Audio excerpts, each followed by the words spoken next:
point we're here today is really to talk about neighbors helping neighbors, which is the motto of the Southwest Detroit TimeBank.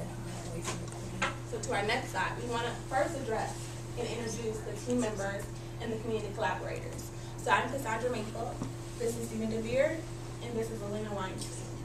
Our community collaborators were Kim Hodge, who is the Executive Director of Michigan TimeBank, Michigan Alliance of TimeBank, the Southwest TimeBank itself, who also includes James Slaughter, who is the president, Mary Tara Gates, and also Mary Louise Urick, who is basically who we have most of our interaction with. They don't form the entire kitchen cabinet of the TimeBank organization, but those are the individuals that we spend most of our time with, engaging with, and we're primary stakeholders. And also, we want to give a contribution to the entire Southwest Detroit community because of their significance and importance in terms of us allowing us going into their community.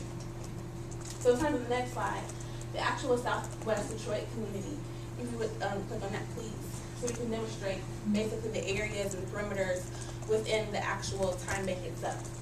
The TimeBank basically covers the area of Michigan Avenue, 4th Street, and the Latch Freeway and Livernois Avenue. And so it's a huge cover.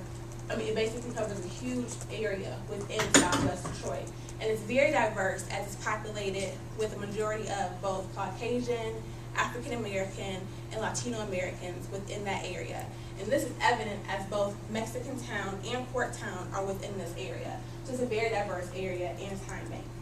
So our aim was basically to research community building within this area, within the Southwest Detroit TimeBank. So we utilized this TimeBank in order to research what community building is, how community participation occurs, and how it happens. So the question then is, what is time banking? How does it happen? What is it all about? So if you can go to the next slide. Time banking, basically in its simplest form, is an exchange of services between members within the community. And that's how we basically address members so that they're able to understand and that they're able to know what time banking is all about. Because the time bank is built on assets and reciprocity. And those are the two primary core goals that I like to emphasize within the time bank, especially to members within the community. So we understand that everyone within the community has an asset. They have a strength to contribute to someone else. And that is the main goal. And then reciprocity, is the next function, and that people are able to exchange these services in order to build community within the area. Next slide. So the key elements of our project were 2 surveys and a kitchen cabinet presentation on November 22nd. The first survey that we conducted was of the current members in the Southwest Detroit TimeBank. And so the objective of the survey was to better understand some of the trends amongst current members, as far as what are the strengths amongst members, as well as what are some challenges that may be apparent within the TimeBank's current membership base. So our goal was to survey all 32 members, but we were only able to reach and interview 17, which is a little bit over half. And this survey had 7 questions. I think three were quantitative and 4 were qualitative. And the quantitative questions included what is your current level of interest in the TimeBank and what is your current level of use. And we asked them to identify their level of interest and use on a scale of 1 to 10. So obviously there's some subjective interpretation of what a 1 or a 5 or a 10 is. But we tried to give them some guidelines for that and get some quantitative data that way. The other quantitative question was the length that they've been a member, which ranged from 2 months to a year, which is when the TimeBank was started last November. The 4 qualitative questions included what are the services they would like to receive and what are the services that they would like to offer or are currently offering. And then the other 2 questions were what they believe works well within the TimeBank and what they believe doesn't work well. So the second survey that we did was a canvassing session. We went out and interviewed individuals that live in the area, and our goal was to interview 30 members in the community to get like a good number for our sample size.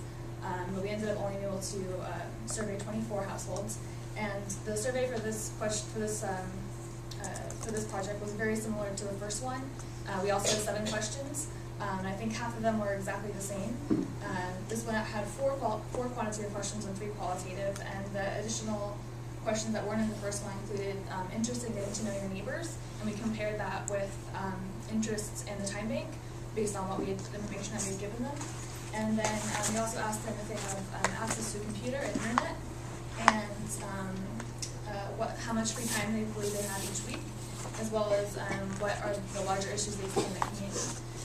And so the goal of this survey was similar to the first in terms of identifying trends in the communities, as far as what are some of the assets or opportunities for recruitment, as well as what are some of the challenges that the time bank may face in recruiting members, and as far as their participation, such as if they don't have access to a computer, the time bank, Southwest Detroit Time Bank is very heavily reliant on their internet system as far as making exchanges between members. So that was something that we identified as a potential challenge and barrier to new members joining.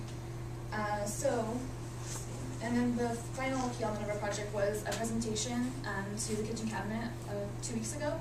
And in that presentation, we gave a PowerPoint with pie charts and bar charts, and that basically presented our findings on both of our surveys and discussed. We also collected data on demographic trends, so we discussed this information as well, and provided feedback as far as a few of the most individuals we identified in the community that were of a lot of interest to, or who had a really strong interest in joining the time bank.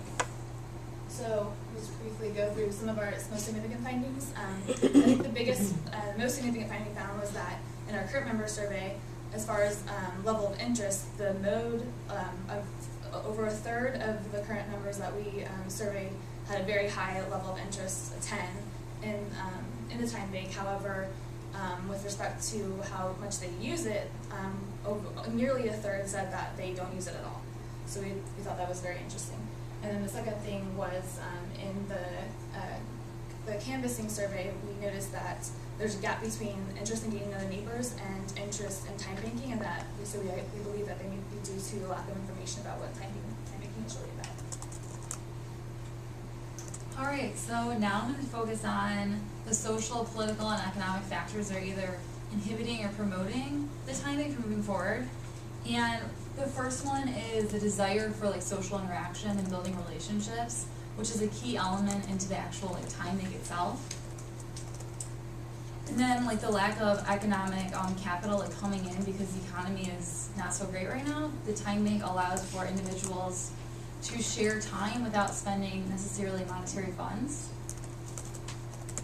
And then for the inhibiting factors, there seems to be a great gap between the ethnic language barriers. The majority of the people who live in the area of Mexican Town where we canvassed speak predominantly Spanish, and the time bank, the kitchen cabinet itself, is predominantly white, so there seems to be a disconnect. And it would be helpful if they hired or involved people who are Spanish speaking. And then just the overall geographic gaps of the time bank, the area itself. There seems to be on some of the streets where the time bank actually is located and the time bank kitchen cabinet members live. There seems to be in other streets that the other members of the community don't necessarily know about the time bank. So just to actually communicate with the wider community at large would be really helpful for the time bank. And then the lack of safety seems to be a really big issue. That crime is increasing in parts of the areas in some streets, and then in other streets there's not much crime because the area is more clean and people are more connected with the community. And then the last thing is the computer, how the time bank relies on the computer database system in order to actually access the time bank database itself. So members of the community may not have access to the computer, and we feel like it would be helpful if they developed a buddy system. So if someone has a computer, a person in the community who is a part of the time bank can pair up that person and enjoy the time bank as well. Okay. Now I'm going to focus on how we aided and hinder the stakeholder empowerment ownership. Okay.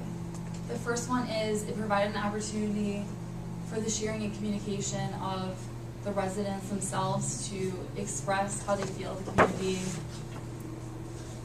benefits. Okay. And then the second one is we educated them actually about the timing itself, because some of them may not know that the timing exists.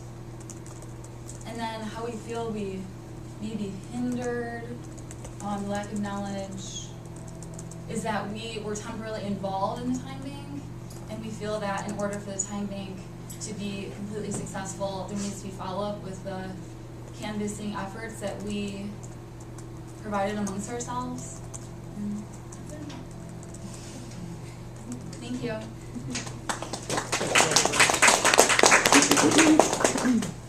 Is there any questions? Do you guys see or get a lot of, like, how did the follow-up from our canvassing go? Oh, yeah, I realized I didn't include that in the key elements. It seemed like a while ago. So after we went out on October 13th, Cassandra and Alonda attended the meeting on the open house on the 18th.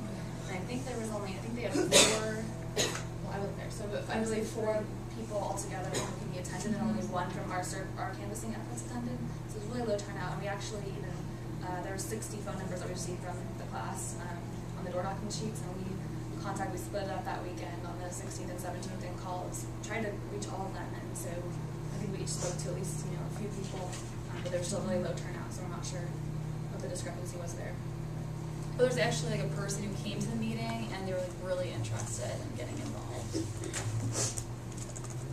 And then when we went back and did our survey in the community, we met 2 people who were very, very interested. They were ready to give us their fee for the membership right there, and one person in particular who was Latino, Spanish speaking, and very, very interested in being involved. And we thought that was kind of exciting because there aren't a whole lot. I don't believe there are that many Latino members right now. So having someone who would be potentially a cabinet member and kind of maybe develop outreach and draw more members from that population.